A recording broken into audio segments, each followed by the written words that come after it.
사실은 제가 미사 준비를 하질 못했어요. 왜냐면 그냥 미사에 같이 참석하는 걸로 생각을 했거든요. 유정현 신부님의 미사 하시고 저는 옆에서 보조하는 걸로 해서 이렇게 참석하려고 그랬더니 갑자기 하느님의 섭리로 미사를 주례하게 됐고 또 강론을 하게 되었습니다. 사실 제가 강론하는 것보다 여러분들이 이미 비디오를 통해서 해주님 비디에 대한 의욕이라 할까요? 그런 아픈 역사 우리가 좀 지켜봤고 또 그 아픔을 같이 했습니다.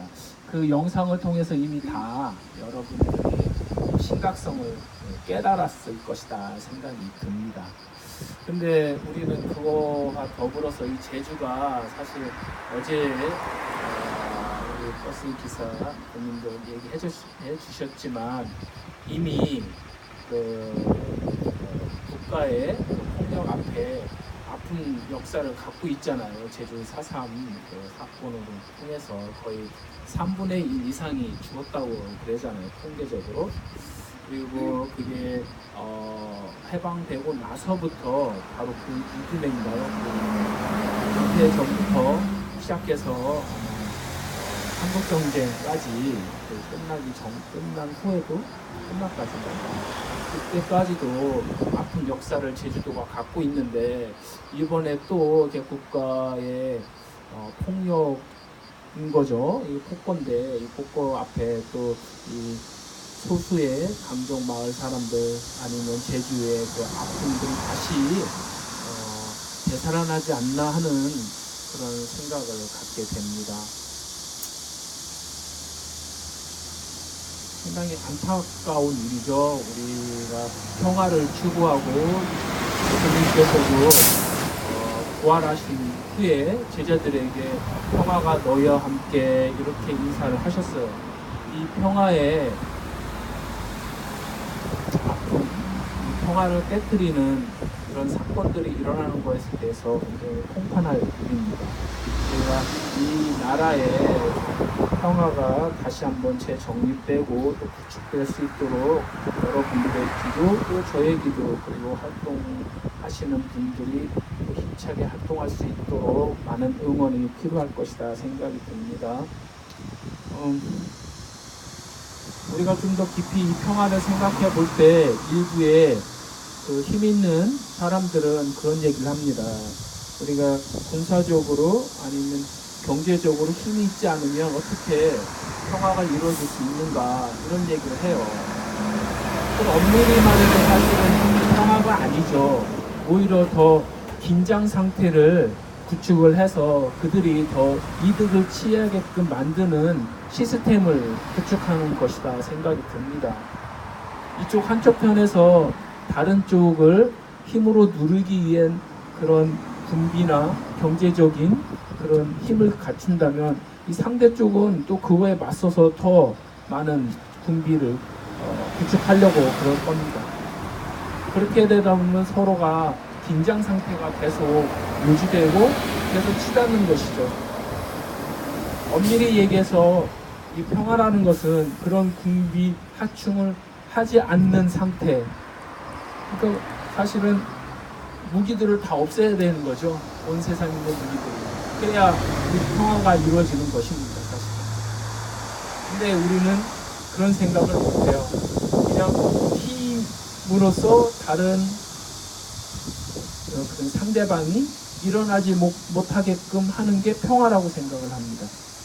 굉장히 우리가 생각을 잘못하고 있는 것이죠. 그건 평화가 아니죠. 항상 언젠가 터질지 모르는 시한폭탄 같은 긴장 상태를 구축하는 겁니다. 그 일을 공익인 국가에서 지금 저지르고 있어요. 우리 촛불혁명에 의해서 탄생한 문재인 정부 역시 이것을 어떻게 해결해야 할지 아마 골머리를 앓고 있을지도 모릅니다. 이것은 사실 한국 정부뿐만 아니라 미군하고도 연결돼 있죠. 또 미국뿐만 아니라 지금 중국의 그 특권화되는 것도 영향을 미칠 수가 있는 거예요. 그 속에서 우리가 어떻게 살아남아야 되는가에 대한 생존 전략이라고 정부는 얘기하고 있을 것입니다. 맞는 말인지도 몰라요. 이치에도 맞을지도 몰라요. 하지만 우리가 카톨릭인으로서 크리스찬으로서 만들어내는 평화는 다른 것이잖아요. 우리가 좀 더 깊이 우리 자신을 한번 생각해 봐야 합니다. 과연 우리나라가 제대로 평화를 구축한 나라인지, 또 그것을 위해서 얼마나 애쓰고 있는지, 또 그것을 위해서 얼마나 노력하고 있는지, 그런 노력을 하지 않는다면 노력할 수 있게끔 만드는 사람들이 누군지 하나하나 우리가 지켜보고 있는지, 그리고 그런 평화를 구축할 수 있는 시스템을 만들어 나가는지 우리가 봐야죠. 우리가 입이 몇 개입니까? 여기만 해도 벌써 30개가 50개가 넘잖아요. 사실 그런 사람들한테 한마디씩만 하더라도 50마디가 됩니다. 우리가 침묵하면 사실은 거기에 동조하는 거나 마찬가지예요. 물론 저도 그래 왔었습니다. 솔직히 고백하면 기도로서만 이게 해결되는 문제가 아니라고 요즘은 생각이 듭니다. 내가 통과할 줄도 알아야 양심 있는 종교인이라고 생각이 들어요.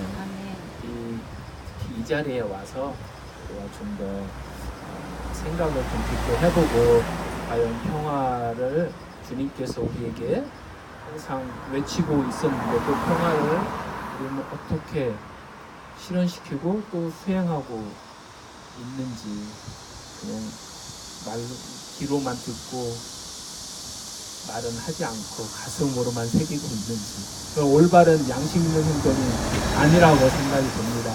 특히 오늘 이렇게 떼양볕에서 같이 활동하시는 우리 활동하시는 인권 활동가 여러분 앞에서 사실은 좀 미안하기도 합니다.